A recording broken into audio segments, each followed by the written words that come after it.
experiências com Deus no deserto. Num certo sentido, a nossa proclamação da palavra de Deus nesta manhã está vinculada à proclamação feita pelo reverendo Roberto Mauro no domingo passado. No tempo em que iniciei os meus estudos no Seminário de São Paulo,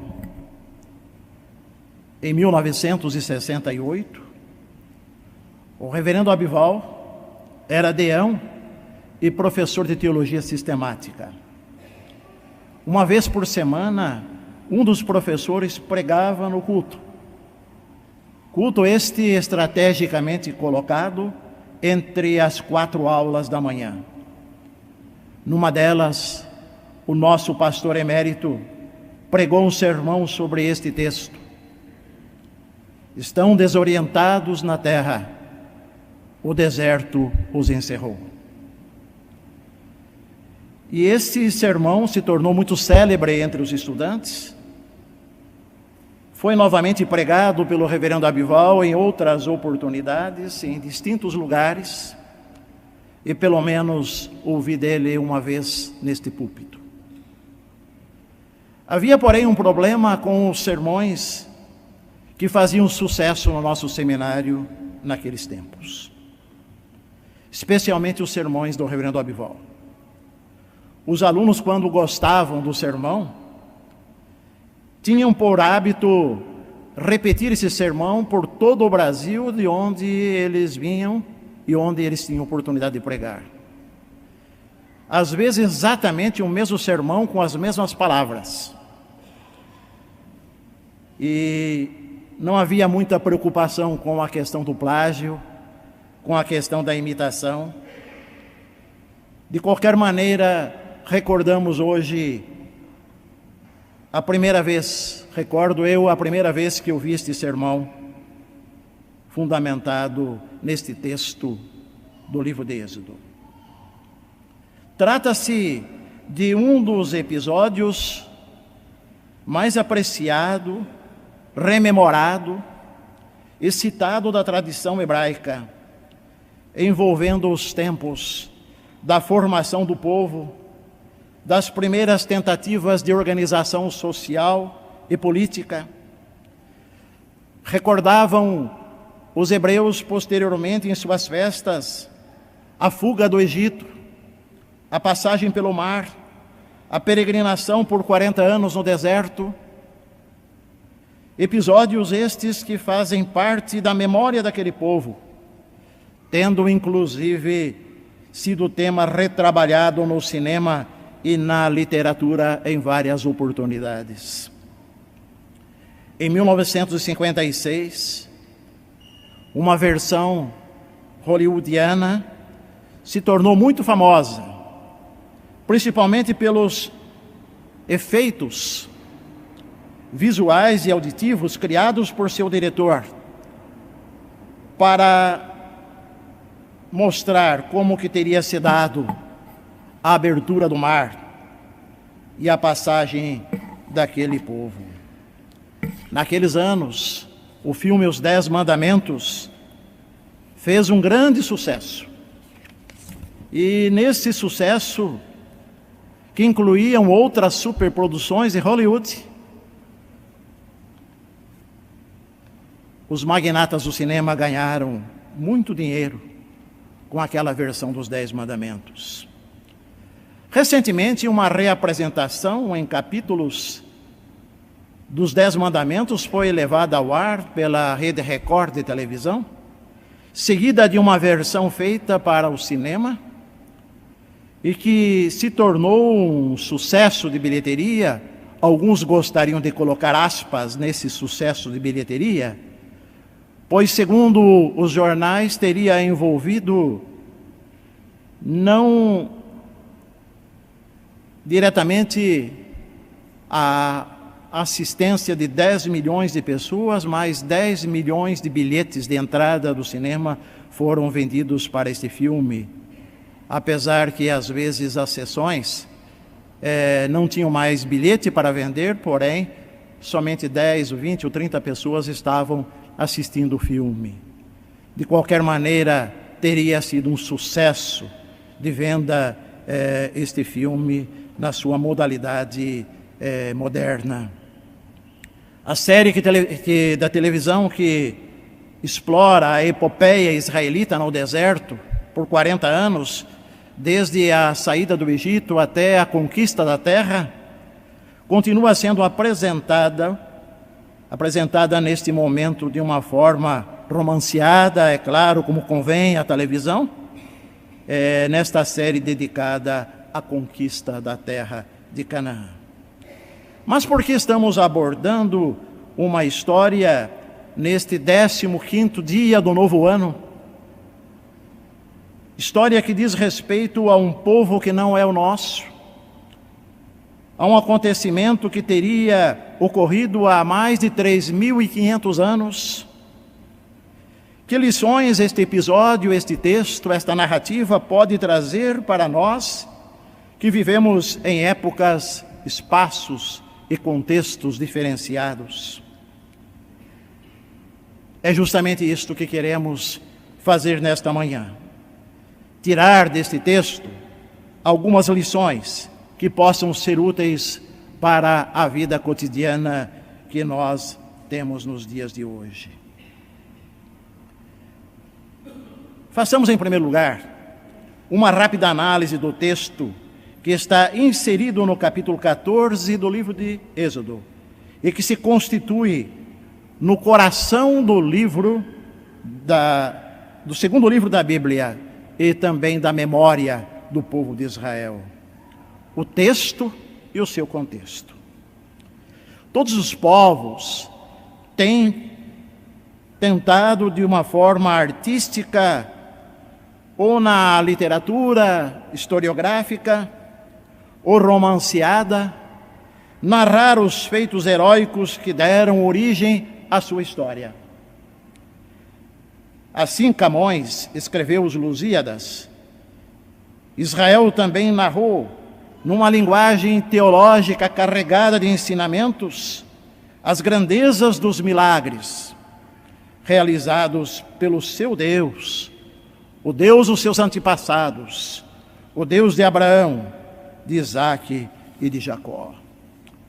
O texto que lemos e que está diante de nós no dia de hoje faz parte desta metanarrativa de uma grande história, a narrativa da fuga do Egito.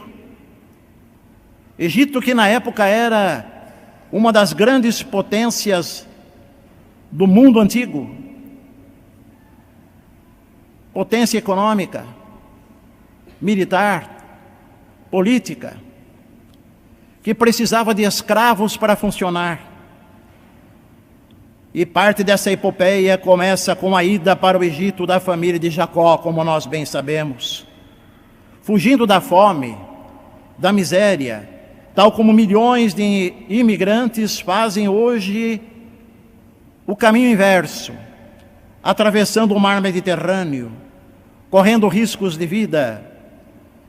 Cabe relembrar que somente no ano de 2016, recém-encerrado, mais de 5.000 pessoas perderam a vida em embarcações frágeis, em tempestades reais ou tempestades provocadas pela qualidade baixa dos barcos contratados por coiotes para levá-los com destino à nova terra da promessa que seria a Europa. Mas a família de Jacó foi para o Egito. E lá um de seus filhos, José, havia se tornado praticamente o vice-rei do Egito, o segundo homem do império. Durante a sua vida, os seus irmãos, os seus descendentes, os seus sobrinhos, os seus netos, gozaram de um acolhimento exemplar. Porém, os tempos e as circunstâncias políticas mudaram. De bem recebidos antes, eles se tornaram escravos ao longo dos 4 séculos posteriores. A narrativa da libertação desses escravos começa com o nascimento de um menino que escapou da morte decretada pelo governo, que todos os meninos israelitas deveriam ser mortos. E graças a uma estratégia de sua mãe, Moisés, o menino, foi colocado na rota de uma princesa que tinha por hábito se banhar todos os dias à margem do rio Nilo. Levado para o palácio posteriormente, Moisés, nome que significa das águas foi tirado, foi educado como um filho da filha de Faraó, em todas as ciências e conhecimentos do Egito de então. Após alguns episódios que não vem ao caso nós relembrarmos, pois já o sabemos bem, Moisés se torna o líder humano de uma libertação que na verdade não foi liderada por ele, que na verdade não foi realizada por ele, mas foi feita por Javé, o Deus de Abraão, de Isaque e de Jacó, o Deus libertador. O livro do Êxodo foi escrito para mostrar que a libertação daquele grupo de escravos não é devida à capacidade de organização ou de conscientização deles, mas foi uma iniciativa de Deus que ouviu o gemido, as súplicas, e viu as lágrimas do seu povo, e tomou a iniciativa de cumprir as suas promessas feitas a Abraão, a Isaque e a Jacó. Em outras palavras, esses escritos têm por objetivo mostrar que Deus estava no controle da história da libertação de Israel, que Deus estava no controle da história política, da história econômica, da história militar, de um punhado de escravos. Depois dos conflitos com Moisés, de Moisés com Faraó, finalmente o povo saiu do Egito e tomou a direção do deserto do Sinai. Nos primeiros 6 dias caminharam para o sul, se desviando do caminho dos filisteus, como diz a Bíblia, que era uma estrada que margeava o mar Mediterrâneo, numa linha direta, com menos de 300 quilômetros entre um ponto e outro, que era possível ser percorrida pelos mercadores, pelas tropas egípcias, em direção às grandes batalhas contra os povos da Mesopotâmia. Essa estratégia de vir para o sul parecia ser a mais lógica, pois aquela estrada no Mediterrâneo estava carregada de tropas egípcias, de fortificações, que impediriam a passagem dos escravos fugitivos. Além do mais, eles eram incapazes para a guerra, levaram uma vida toda de escravidão e levavam consigo homens e mulheres idosos, muitas mães com seus filhos ainda pequenos e uma quantidade de gado. Assim, nesse contexto, é que Deus e Moisés parece ter dado algumas indicações de que uma lógica estava orientando, uma lógica racional estava orientando aquela peregrinação através do deserto. Só que, depois de 6 dias, parece que Deus mudou de ideia. Parece que Ele recomenda exatamente o contrário para Moisés. Deem meia volta. Volte alguns dias para ocupar os territórios onde vocês estiveram mais próximos do Egito. E o que era pior ainda, voltem para lugares em que vocês serão alvo fácil de Faraó e de suas tropas. E eles voltam e acampam em lugares Pi-Hairot, Migdol, diante de Baal-Zephon, lugares hoje desconhecidos. Foi então que, olhando para o horizonte, tendo dos lados as montanhas, o deserto, na frente o mar, Eles olham para trás e veem na poeira do deserto as tropas de Faraó que vão se aproximando. Tenho por hábito comparar os textos usados nas várias traduções que nós temos disponíveis, e vamos ver isto daqui a pouco. Todos eles, nas várias traduções, procuram recriar o clima que tomou conta do coração do povo de Israel. Um clima de desespero, de desencanto, de medo, daqueles que até então se mostravam otimistas, animadíssimos com a epopeia que estavam iniciando. Os textos, porém, apontam para uma intervenção direta de Deus, que abriu os caminhos para que o seu povo pudesse não continuar encerrado no deserto, mas que pudessem passar pelo mar e caminhar para a frente em direção ao alvo, a Canaã sonhada, destruindo os inimigos que tentavam levar o povo recém-libertado de volta à escravidão.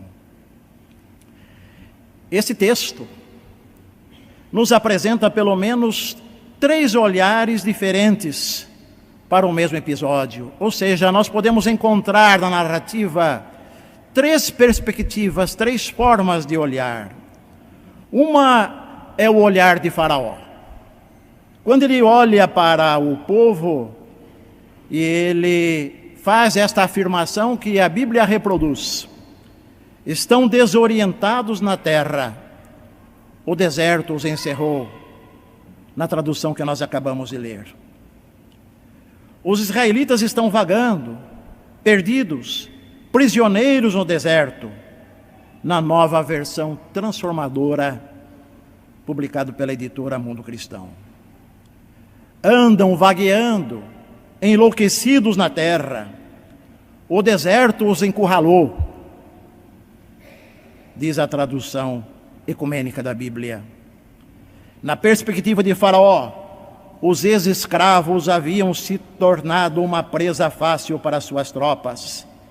Eles estavam vagando, desorientados, perdidos, enlouquecidos, encurralados, e haviam sido vencidos pelo terrível general, o general deserto. Este era o olhar de Faraó. Chegou a hora de darmos o troco a Moisés e as 10 pragas que ele lançou sobre o nosso povo, sobre o nosso país. Temos também o olhar do próprio povo. Os filhos de Israel temeram muito e clamaram ao Senhor, dizendo a Moisés: será por não haver sepulcros no Egito que nos tiraste de lá, para que morramos neste deserto? Diz a tradução que nós lemos agora há pouco. A outra tradução: em pânico os israelitas clamaram ao Senhor e disseram a Moisés: por que você nos trouxe ao deserto para morrer? É melhor ser escravo no Egito do que ser um cadáver no deserto.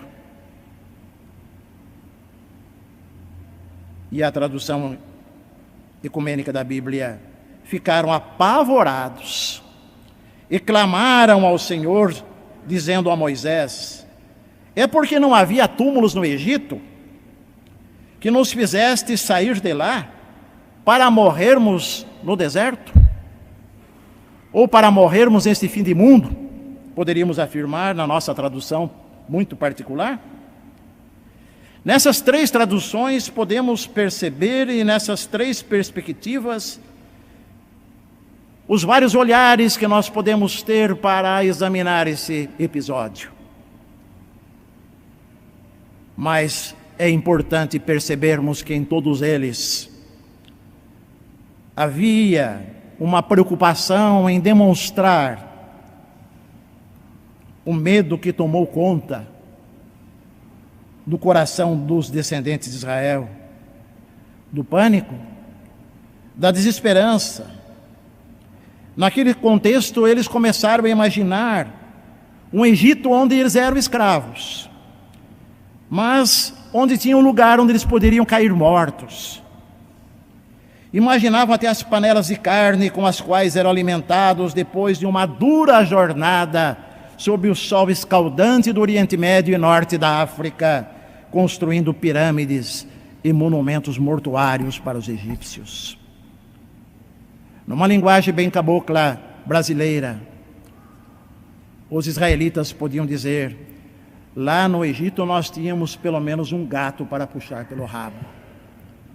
Mas aqui neste fim de mundo não temos nada, absolutamente nada, nem um lugar onde cair morto. O medo provoca neles, neste primeiro instante, reações como esta. É hora de nós recolhermos os despojos, o que sobrou das nossas ilusões, das nossas esperanças, encerrar o sonho da liberdade, voltar para o passado escravocrata. Imaginava o tempo em que eram escravos, mas tinham comida, eram escravos, mas tinham um lugar onde morrer e ser sepultado. Mas agora eles pensavam que este Deus, por meio de Moisés, que tem ideias tão malucas, acabou aprontando uma armadilha para nós. Aprontaram uma armadilha para nós. E aqui nós iremos morrer de fome, de sede, ou pela espada de nossos adversários. As panelas de carne se transfiguraram na memória deles. O deserto, que é um lugar terrível, onde as pessoas se perdem o rumo e a direção para onde caminhar, é visto por eles como um lugar tenebroso, de incertezas, e o melhor seria voltar atrás. Voltar é sempre atrás, mas voltar para um passado da escravidão. O medo os fez esquecerem de tudo de bom e de maravilhoso que Deus tinha feito por eles até aquele momento. E este medo parece uma doença que acompanhou o povo de Israel durante todos os 40 anos do deserto e apareceu também de uma forma contundente na reflexão do domingo passado neste mesmo púlpito. O medo fez com que eles esquecessem as proezas, os milagres, as grandes coisas que Deus tinha feito por eles. Mas houve ainda uma consequência pior. Eles perderam rapidamente a visão do futuro, a crença na promessa de que caminhavam para uma terra onde poderiam encontrar tudo de melhor que quisessem, além da liberdade. Perderam o sonho da terra da promessa, perderam os seus objetivos. Mas há um terceiro olhar, além do olhar de Faraó, além do olhar dos israelitas para a sua própria tragédia, ou quase tragédia, nós temos também o olhar de Deus. E é nesse ponto que o texto insiste para nos mostrar que este olhar de Deus é o olhar que explica o que está oculto aos olhares do povo e aos olhares de Faraó. Eles não conseguem perceber quais são os planos, as estratégias de Deus para aquele momento, para aquele povo. Moisés, então, se torna a boca de Deus, o profeta de Deus. Anotem, observem a força dos verbos que Moisés usa para dirigir a palavra de Deus ao povo. Não temais, aquietai-vos, vede o livramento que Deus fará hoje. O Senhor pelejará por vós, e vós ficareis calados. E disse mais Moisés: dos dois lados as montanhas e o deserto, atrás as tropas de Faraó, na frente o mar.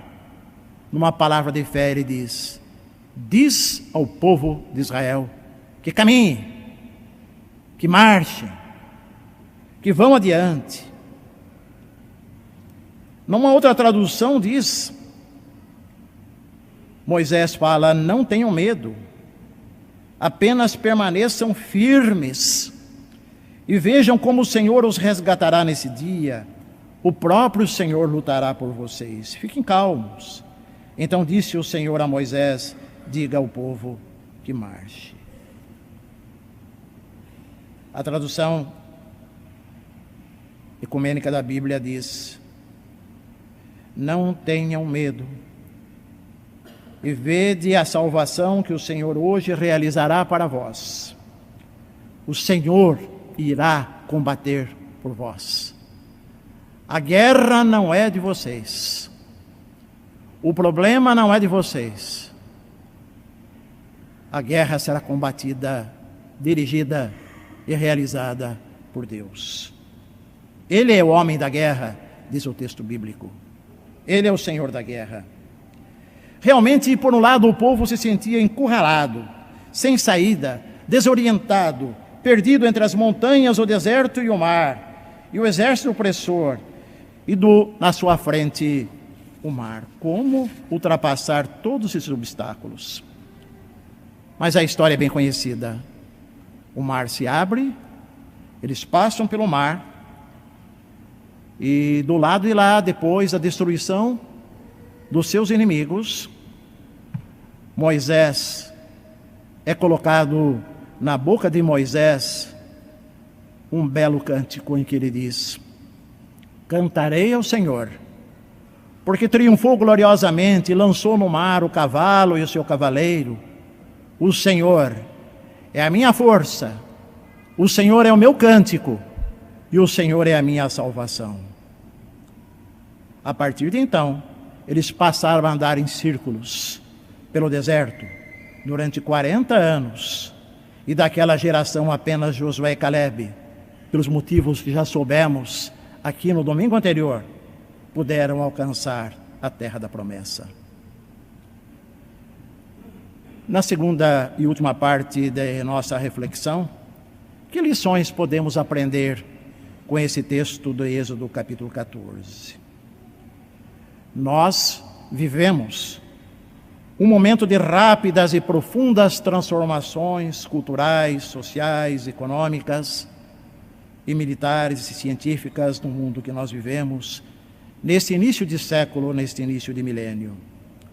Um estudioso europeu, Bauman, tem afirmado nos seus escritos que tudo aquilo que parecia estar sólido está se derretendo no ar. Não somos somente nós submetidos a este calor terrível que estamos nos derretendo, mas tudo aquilo que parecia ser sólido está se derretendo no ar. Sistemas políticos, econômicos, eclesiásticos, autoridades secularmente reconhecidas de repente são destronadas e algumas destruídas definitivamente. Forma-se muitas vezes um vazio ao nosso redor. Existencialmente temos tido às vezes uma sensação de revolta contra tudo e contra todos. Até os nossos adversários, em certos momentos em que nós estamos nos sentindo num deserto, encalacrados, os nossos inimigos perguntam: e o teu Deus? Onde está? O teu Deus não tira você dessa situação que você se encontra? Pensando nessa pergunta, um escritor, pastor norte-americano, Philip Yancey, escreveu um livro que foi publicado no Brasil há um bom tempo, há 20 anos, Decepcionado com Deus, em que ele analisa alguns casos de pessoas que, ao se sentirem no deserto, não conseguiram encontrar a palavra orientadora de Deus, daquele tipo da palavra que foi endereçada por meio de Moisés. E eles passam a fazer parte daqueles que o apóstolo São Paulo dizia: vivem no mundo sem Deus e sem esperança. Vivemos tempos de insegurança, de perda da esperança, de descrença na classe política, num vazio de lideranças que possam produzir mudanças, transformações na direção do progresso e do desenvolvimento do nosso país.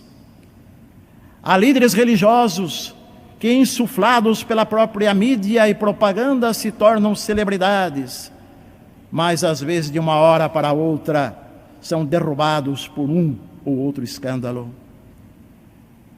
A situação é tão séria que não faltarão faraós por aí para dizer, ao olhar para a nossa situação e arriscar um palpite: estão desorientados na terra, o deserto os encerrou. Lembro aqui de um pedaço de uma música de Roberto Carlos. Roberto Carlos, para os mais jovens aqui, é um cantor brasileiro, né? Já idoso, que já fez algum sucesso há muitos anos atrás, e entre os sucessos dele estava este aqui, que fez o maior sucesso no Carnaval de 1970. Jesus Cristo, estou aqui.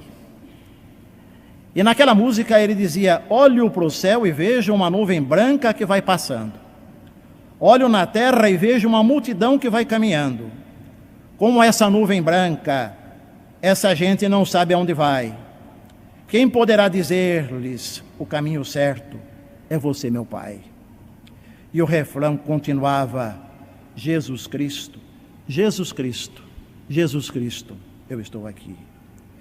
Realmente tais mudanças e frustrações nos trazem a sensação de deserto, de desorientação, que estamos vagando, perdidos, enlouquecidos, encurralados e vencidos pelo deserto.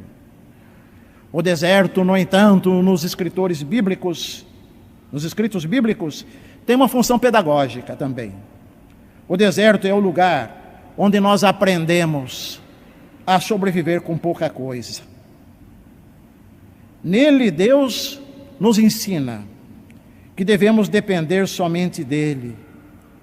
Mas o Deus que transparece nas Escrituras não é o Deus da teologia da prosperidade, que garante só coisas boas no decorrer da vida. Esse Deus também nos leva muitas vezes para longe das águas tranquilas, para longe dos pastos verdejantes. Há momentos em que nós somos levados para o deserto da doença, dos infortúnios, do azar, e que nos dão desespero. É então que Jesus, o Emanuel, o Deus conosco, se coloca ao nosso lado e diz: meu filho, eu também já estive nessa situação no deserto, e foi terrível. O tentador estava ali 24 horas por dia ao meu lado, mas os anjos de Deus me protegeram. Eu venci, e você também vencerá. É preciso não nos esquecermos que no deserto não adiantam os nossos dólares, as nossas aplicações, os nossos cartões de crédito, os depósitos a prazo fixo, as pedras preciosas depositadas, empenhadas ou não, na Caixa Econômica. O deserto muitas vezes é o lugar em que nós estamos vivendo no meio das demais pessoas. Um romance brasileiro antigo, de Roberto Freire, falava de um baiano chamado Benjamin. E Benjamin estava doente de uma doença emocional, que nós chamamos hoje de depressão. E o seu terapeuta recomendou que ele procurasse um deserto, onde ele pudesse ficar incomunicável durante um certo tempo, para recuperar a sua autoestima, para conseguir voltar-se para dentro de si. E o romancista diz que Benjamin mudou para São Paulo, apanhou uma cadeira e sentou ali no viaduto do Chá, onde ele passava os dias no deserto. Ninguém falava com ele, ninguém conversava com ele, ninguém sequer observava que ele estava ali. Ele falou: ali eu pude fazer a terapia do deserto. É aquele momento que nada dá certo, que nós perdemos os objetivos, os rumos, e nos sentimos desorientados. Somos tomados então pela perda da esperança na concretização das promessas de Deus.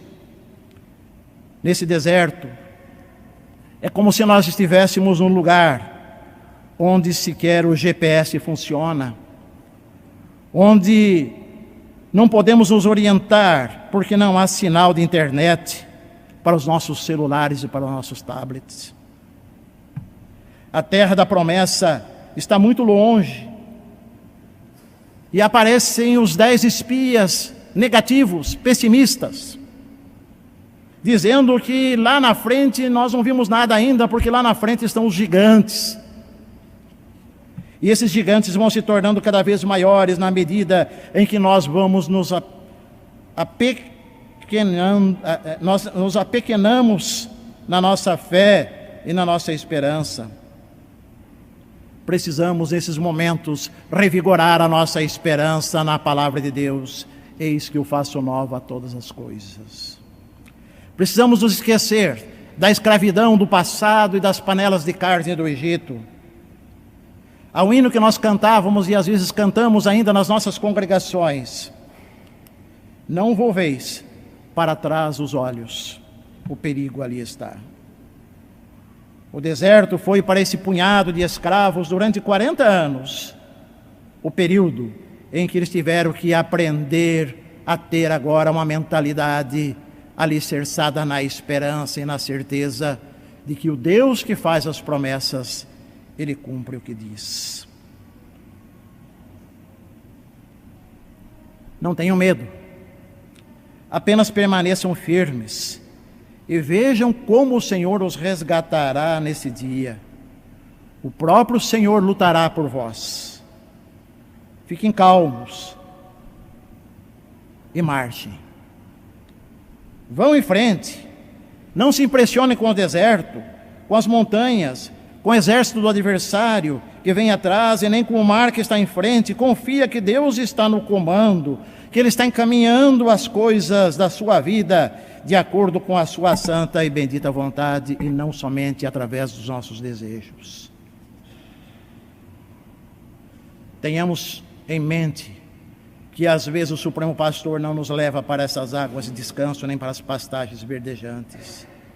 Há momentos em que nós passamos pelo vale da sombra da morte, mas não devemos temer. Permaneçamos calmos, pois o próprio Senhor lutará por nós. O importante é a ordem que vem dele: diga ao povo que marche. Porém, a marcha, esse caminhar não deve ser feito solitariamente, e sim solidariamente. De vez em quando me lembro de um livro famoso de um bispo católico, Dom Helder Câmara, nos anos 80, que ele escreveu um livro quando a esperança era muito baixa do povo brasileiro com respeito ao seu futuro. Ele dizia: nós deveremos ser como as minorias abraâmicas, que acreditamos que o deserto é fértil, porque em pleno deserto nasce um povo, a sua identidade é retemperada, esse povo é fortalecido. Termino repetindo as palavras de um belo cântico que foi composto pela compositora brasileira, metodista, hoje em Curitiba, Cimei Monteiro. Canção da Caminhada. Se caminhar é preciso, caminharemos unidos, e nossos pés, nossos braços sustentarão nossos passos. Não mais seremos a massa sem vez, sem voz, sem história, mas uma igreja que vai em esperança solidária. Se caminhar é preciso, caminharemos unidos, e nossa fé será tanta que transportará que transporá as montanhas. Vamos abrindo fronteiras onde só havia barreiras, pois somos povo que vai em esperança solidária. Se caminhar é preciso, caminharemos unidos, e o reino de Deus teremos como horizonte de vida. Compartilhemos as dores, os sofrimentos e as penas, levando a força do amor em esperança solidária. E termina o cântico: se caminhar é preciso, caminharemos unidos, e a nossa voz no deserto fará brotar novas fontes, e a nossa vida na terra será antevista nas festas. É Deus que está entre nós, e Ele se faz presente em esperança solidária. É dentro desse contexto que podemos dizer: estava enganado Faraó ao dizer: estão desorientados na terra, o deserto os encerrou. Mas que estava redondamente correto Moisés ao dizer: não tenham medo, olhem para Deus e vede a salvação que Ele está preparando para vocês, porque Deus está no comando das coisas, e quando Ele está, não há deserto que nos encerre, não há deserto que faça desaparecer a nossa esperança. Continuemos em esperança no Senhor, que é o nosso libertador, e que Deus nos abençoe. Amém.